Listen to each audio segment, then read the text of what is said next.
रायगढ़ में सोमू अपनी पत्नी मालती के साथ रहता है। सोमू और मालती दोनों खेतों में काम करते हैं, लेकिन धनीराम ध्यानचंद के साथ सभी का शोषण करता है। दोपहर के वक्त सभी लोग अपने अपने खेतों में काम कर रहे थे। तभी अपने नौकर ध्यानचंद के साथ जमींदार धनीराम आया। धनीराम, अरे वाह, सभी लोग अपना काम अच्छे से कर रहे हैं। अरे ओ सोमू, इस बार मेरा कर्जा देना मत भूलना, वरना अच्छा नहीं होगा। मैं पिछली बार की तरह माफ नहीं करूंगा। सोमू, मालिक साहब, मैं समय से पहले आपके पैसे पहुंचा दूंगा। धनीराम, बाकी लोग भी ध्यान से सुनो, मेरे पैसे समय से पहुंच जाना चाहिए, समझे? धनीराम, चलो ध्यानचंद। ध्यानचंद, मालिक, सभी को यह बता दीजिए कि आप कौन हैं। धनीराम, तुम पागल हो? सब लोग धनीराम को भली भांति जानते हैं। ध्यानचंद, नहीं मालिक, मैं पागल कैसे हो सकता हूं? और अगर पागल हूं तो आपके साथ कैसे रह सकता हूं? मालिक, आप किसी पागल को अपने साथ थोड़े ही ना रखोगे। धनीराम, ध्यानचंद, अपना मुंह बंद करो और मेरे साथ चुपचाप चलो।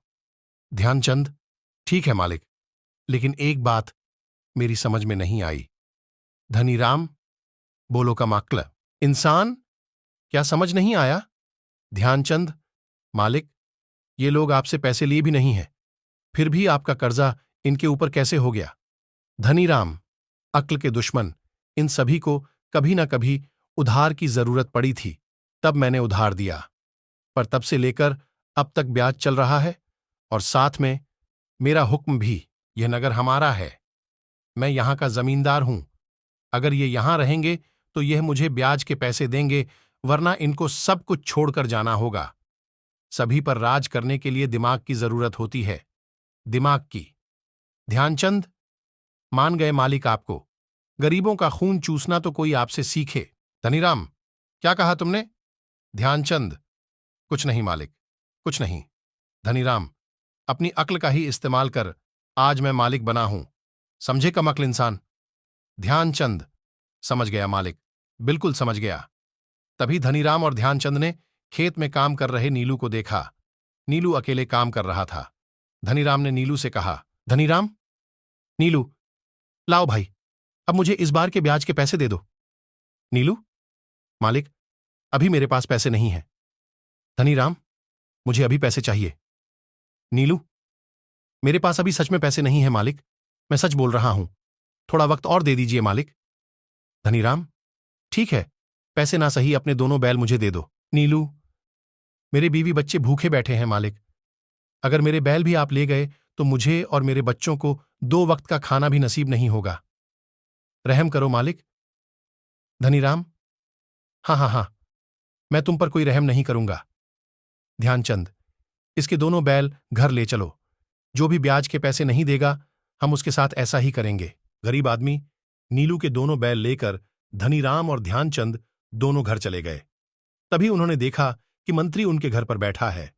धनीराम, आइए आइए मंत्री जी, ये हमारा सौभाग्य है कि आप हम गरीब लोगों की झोपड़ी में पधारे। मंत्री, धनीराम जी, आप तो भोले भाले गांव वालों को खूब लूट रहे हो, इतने के बाद भी आप गरीब कैसे हो सकते हो? धनीराम, आप भी कुछ कम नहीं हो। मंत्री, हाँ हाँ हाँ, तभी तो हमारी यह दोस्ती है। दोनों बैठकर बातें करने लगे। अगले दिन शाम के वक्त सोनू और मालती दोनों खेत में काम कर रहे थे। मालती, कुछ देर में दिन छुप जाएगा, मुझे लगता है कि अब हमें घर चलना चाहिए। सोनू, अभी हम खेत का सारा काम भी नहीं कर पाए हैं। मालती, हाँ, सुबह आकर कर लेंगे, क्योंकि अभी बहुत देर हो जाएगी। सोमू, खेत में पानी की बहुत जरूरत है, तुम घर चलो, मैं आता हूं। तभी वहां धनीराम ध्यानचंद के साथ फिर से आ गया। धनीराम, सोमू, सोमू, जी मालिक। धनीराम, घर जा रहे हो? अभी यहां रहकर काम शुरू करो। सोमू, नहीं नहीं, मैं काम कर रहा हूं, मैं घर नहीं जा रहा हूं। ध्यानचंद हाथ में फावड़ा उठाकर खेत में से मिट्टी हटाने लग गया। धनीराम भी खेत में घूम रहा था, लेकिन तभी खेत में फावड़े से कुछ टकराने की आवाज आने लगी। सोमू, ये कैसी आवाज है? सोमू, ये कैसी आवाज है? धनीराम, ये आवाज कैसी है? जरूर यहां कुछ ना कुछ है। सोमू, मालिक, ये एक मटका है। धनीराम, क्या सच में यहां मटका है? सोमू, जी मालिक, अभी निकालता हूं। सोमू ने मटका बाहर निकाला। धनीराम ने मटका लिया और खुशी से नाचने लगा। धनीराम, वाह, बहुत अच्छा, बहुत अच्छा, एक और मटका। अब मैं अमीर हो गया, मेरे पास बहुत सारा धन दौलत हो गया। सोमू, ये मटका मुझे मिला है मालिक, तो यह मेरा हुआ ना?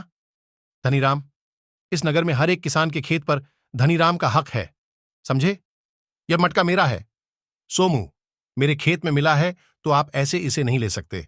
धनीराम, यह नगर मेरा है और मंत्री जी मेरे मित्र हैं, इसलिए अपना मुंह बंद रखो, नहीं तो मैं मंत्री जी को यह मटका दे दूंगा और तुम्हें कारागार में बंद करवा दूंगा। सोमू, मालिक, यह मटका मुझे दे दो, मैं गरीब आदमी हूं, मेरे परिवार का भला हो जाएगा। धनीराम, नहीं, मैं तुम्हें यह मटका नहीं दूंगा। यह सुनकर सोमू और मालती दोनों उदास होकर अपने घर चले जाते हैं। रात के वक्त अपनी झोपड़ी में मालती उदास बैठी थी। सोमू, अब तुम्हें क्या हुआ? तुम इतनी उदास क्यों हो? मालती, हमें किस्मत से धन मिला था और वह भी हाथ से जाने दिया। सोमू, मैं कर भी क्या सकता था, वो बहुत ताकतवर लोग हैं, राजा साहब से हमें झूठा फंसवा देंगे। मालती, हां, लेकिन उस बुरे इंसान के पास धन क्यों रहे? मुझे लगता है कि हमें राजा साहब की मदद लेनी चाहिए, उन्हें सब सच सच बताने की हिम्मत करनी होगी। सोमू, मैं भी यही चाहता हूं, पर हम यह सब कैसे कर सकते हैं? मालती, हम कल राज दरबार में चलेंगे, हमारे राजा बहुत दयालु और ईमानदार हैं, मुझे राजा साहब पर पूरा विश्वास है कि वह इस पापी से हमको बचा लेंगे। सोनू, तुम कहती हो तो ठीक, वरना जमींदार के खिलाफ बोलने की कोई हिम्मत नहीं करता है। मालती, अब तुम सो जाओ और सुबह राजा साहब के पास चलेंगे, सब ठीक हो जाएगा। अगले दिन राजा विक्रम सिंह का दरबार लगा हुआ था, वहां सभी उपस्थित हुए। मंत्री ने सभी से कहा, मंत्री, कहिए, कौन क्या क्या समस्या लेकर आया है? मालती, हम भी एक समस्या लेकर आए हैं, गांव का जमींदार धनीराम ने हमें बहुत परेशान किया हुआ है। मंत्री, अच्छा, वो धनीराम? अरे, तुम पागल तो नहीं हो? धनीराम जैसे सज्जन व्यक्ति पर तुम आरोप लगा रहे हो? राजाज मंत्री, तुमने अभी आरोप सुना भी नहीं और पीड़ित को पहले ही चुप करा दिया। राजा विक्रम सिंह के दरबार में सबको न्याय का अधिकार है। मंत्री, माफी चाहता हूं राजा साहब, लेकिन राजा, बोलो, क्या कहना है? सोमू, राजा साहब, मैं और मेरी पत्नी खेत में काम करते हैं, लेकिन धनीराम आकर आधी फसल ले जाता है। हद तो तब हो गई जब मुझे सोने से भरा मटका खेत में मिला और उसे भी धनीराम ले गया। इतना सुनकर मंत्री के होश उड़ गए। राजा ने मंत्री की तरफ देखा। राजा, मंत्री, शायद चोर मिल गया है, धनीराम को तुरंत पेश करवाओ। मंत्री, राजा साहब, ये गरीब लोग हैं, कुछ भी बोलते हैं, आप इनकी बातों में मत आइए, ये झूठ बोल रहे हैं और अपने फायदे के लिए कुछ भी बोल सकते हैं। राजा, मंत्री, जितना कहा है उतना करो, धनीराम को मेरे सामने पेश करो। मंत्री ने 2 सिपाही भेजकर धनीराम को दरबार में बुला लिया। धनीराम, राजा साहब की सदा ही जय हो। आपने मुंह गरीब को कैसे याद किया? हुक्म करें महाराज। राजा, सोमू और मालती, ये जो भी कह रहे हैं, क्या वह सच है? तुम्हें कोई मटका मिला था? धनीराम, नहीं महाराज, आप और सोमू किस मटके की बात कर रहे हैं? मुझे समझ नहीं आ रहा है, मैंने ऐसा कोई मटका नहीं देखा है। सोमू, जमींदार साहब, सच बोलिए ना कि आपने मटका देखा नहीं बल्कि छीना है। धनीराम, नहीं नहीं राजा साहब, सब झूठ बोल रहे हैं। तभी पीछे ध्यानचंद आया, उसके हाथ में एक बहुत बड़ा बोरा था। धनीराम, तुम यहां और इस बोरे को लेकर क्यों घूम रहे हो? ध्यानचंद, राजा साहब, मैं ध्यानचंद हूं और हमेशा जमींदार के साथ रहता हूं, मैं कुछ सच आपको बताना चाहता हूं। राजा, हां बोलो। ध्यानचंद, महाराज, इस बोरे में धन से भरे मटके हैं जो इस राजमहल से चोरी किए गए। सोमू के खेत से जो मटका मिला वह भी इसी में है।